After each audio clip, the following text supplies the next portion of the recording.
To gently mobilize your back in all fours position, keep your knees hip distance apart and then move your hands slightly further forward than your shoulders.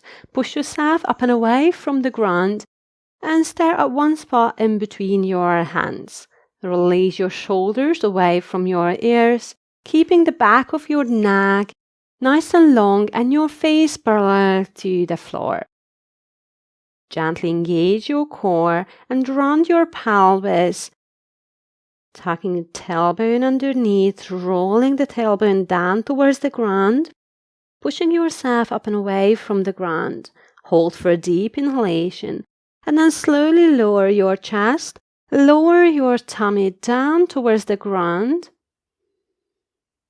Open up the upper part of your chest and then look slightly further forward than your hands. Use your abdominals to round your lower and mid back up towards the ceiling. Hold for a deep inhalation and a long exhalation. Move down, lowering your shoulders away from your ears. Slightly look forward than your hands, arching your back as far as you're comfortable with.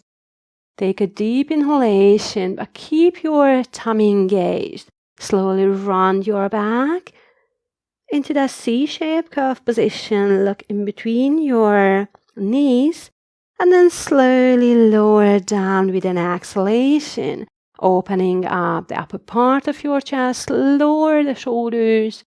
Then make sure that you're not extending your neck too far back. So the neck and head will just follow the movement, rounding the back up towards the ceiling and then lowering your tummy, lowering your chest down, opening up towards the front, and then move back to the center into all fours position. If you enjoyed this class, please like and share this video with others and subscribe to our channel for more workouts like this. We would love to hear about your experience too, so please leave a comment below. Thank you very much. Your feedback means a lot to us. Have a lovely day.